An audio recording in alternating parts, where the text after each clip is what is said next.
কোন লগ্নতে আপনি আছেন ওই লগ্ন বিচার করে, গ্রহ নক্ষত্র বিচার বিশ্লেষণ করে তারপর আপনি পাথর দিতে হবে।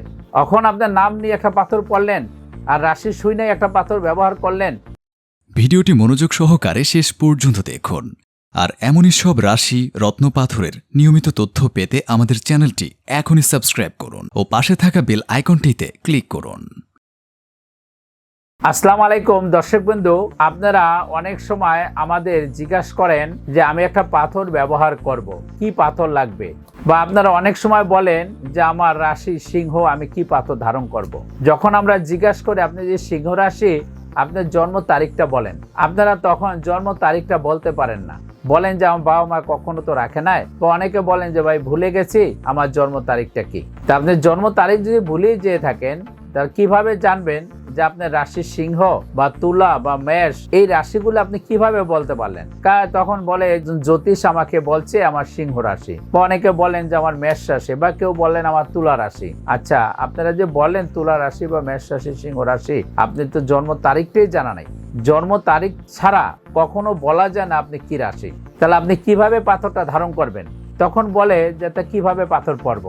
এখন কিভাবে পাথরটা পরবেন, এটার জন্য অবশ্যই একজন বিশেষজ্ঞ তান্ত্রিক অ্যাস্ট্রোলজারের প্রয়োজন আছে। পাথর এমনই একটা জিনিস যা বললেই ধারণ করা যায় না। যেমন ওষুধ আপনি খাবেন, আপনি বিভিন্ন ধরনের সমস্যায় জর্জরিত আছেন, আপনি কিভাবে ওষুধ খাবেন বা কোন ওষুধ আপনার লাগবে, এইটা যদি একজন দোকানদার যারা ওষুধ বিক্রি করে তার কাছে যাই যদি বলেন, সে কি ওষুধ দিতে পারবে না।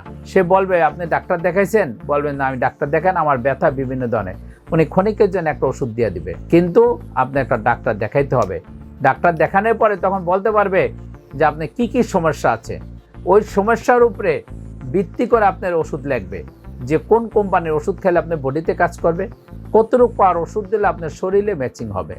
তখন আপনি আন্দাজে ওষুধ খেয়ে কিভাবে আপনার সমস্যার সমাধান পাবেন। তা ওষুধটা যেভাবে আন্দাজে খাওয়া যায় না, এস্টোনও সেভাবে আপনি নিজের ইচ্ছায় পাথর ব্যবহার করা যায় না কখনোই দর্শক বন্ধু। কারণ পাথরের ভিতরে অনেক গুণাগুণ আল্লাহ পাকে দিয়ে তারপর দুনিয়াতে সৃষ্টি করেছে।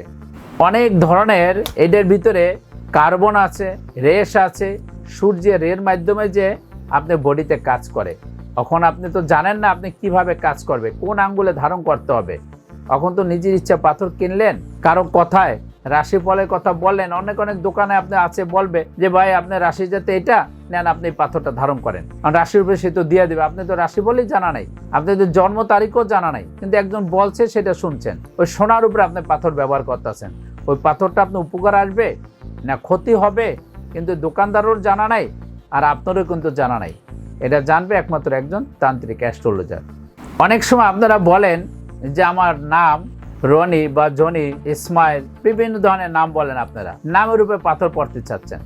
এখন আপনার নামের সাথে অনেক মন্ত্রী আছে, মিনিস্টার আছে, শিল্পপতি আছে, রিক্সা চালায়, ভ্যান গাড়ি চালায়, হাত নাই পাও নাই, ভিক্ষা করে, বহু লোক আছে যে আপনার নামের সাথে একসাথে সংযুক্ত করা।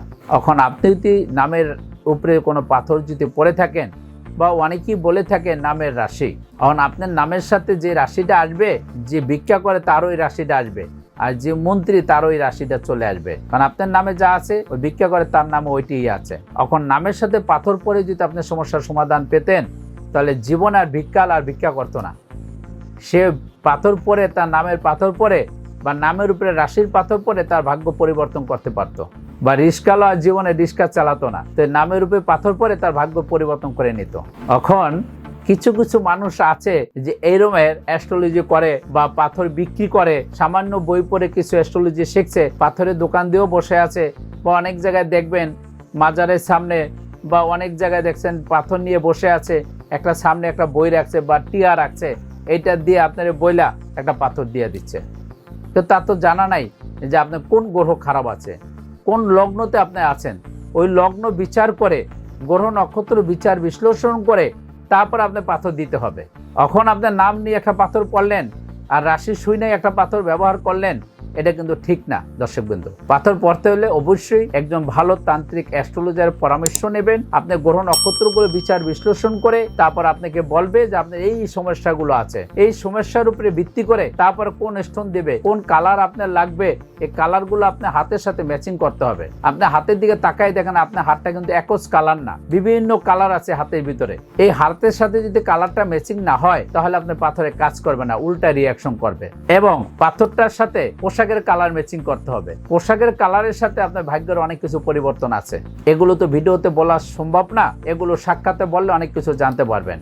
আবার পাথরটাকে শুদ্ধ শোধন করে কিছু দোয়া আছে, দোয়া পাঠ করে তারপরে এটাকে অশুভ দৃষ্টিগুলো আপনার গ্রহদশার থেকে বিনাশ করতে হবে, তারপর আপনি পাথর পড়লে উপকার পাবেন। বললেই যে পাথর পরে নিলেন যে কোনো জায়গা থেকে কিনে, কিন্তু এই পাথর তো উপকার পাবেন না। তখন বলেন দর্শক বন্ধু যে পাথর ব্যবহার করছি বহুদিন হয়ে গেল, পাথরে কিন্তু উপকার পাচ্ছি না।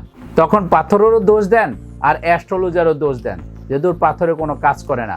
আর একজন যখন আপনার কাছে জিজ্ঞাসা করে যে আমি পাথর পড়ছি উপকারের জন্য, তো ভাই পাথর পড়ছি বহুদিন যাবৎ, পাথরে কোনো কাজ করে না, তো পাথরে কোনো উপকার নাই, তখন এইটা বলেন জ্যোতিষের বদনাম দেয়, তো ওনার কাছ থেকে বললেন পাথর নিছি কিন্তু কোনো উপকার পায় না। কিন্তু আপনার নামদারি জ্যোতিষের কাছে যান নাই, গেছেন অসাধ্য কিছু জ্যোতিষের কাছে, যারা না বোঝে, চেম্বার নিয়ে বসে আছে, বাড়ির ভিতরে চেম্বার নিয়ে বসে আছে, বিভিন্ন ধরনের ম্যাজিক দেখায় আপনাদের বলে যে আপনি এই পাথর পড়েন, ওই পাথর পড়েন।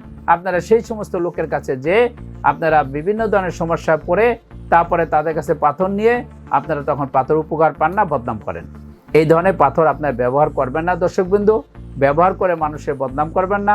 ভালো ভালো নামদারি কিছু অ্যাস্ট্রোলজার আছে আমাদের, তাদের দুর্বদনাম করবেন না। সব অ্যাস্ট্রোলজার কিন্তু এক হয় না কখনোই। অ্যাস্ট্রোলজার ভিতরে জ্ঞান আছে, অনেক কিছু জ্ঞান আছে অ্যাস্ট্রোলজার ভিতরে। এই মহাজ্ঞানী অ্যাস্ট্রোলজারের কাছে যাবেন, আপনারা অনেক কিছু জানতে পারবেন।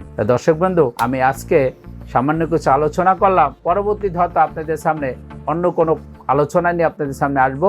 সেই পর্যন্ত আপনারা সকলেই ভালো থাকেন, সুস্থ থাকেন, শুভ হোক আপনার ভাগ্য। তাহলে ভিউয়ার্স, কেমন লাগলো ভিডিওটি কমেন্টে জানাবেন, আর ভিডিওটি ভালো লাগলে লাইক বা শেয়ার করবেন। আর চ্যানেলে পরবর্তী ভিডিও পেতে হলে চ্যানেলটি অবশ্যই সাবস্ক্রাইব করুন। ভিডিওটি মনোযোগ সহকারে দেখার জন্য ধন্যবাদ। শুভ হোক আপনার ভাগ্য।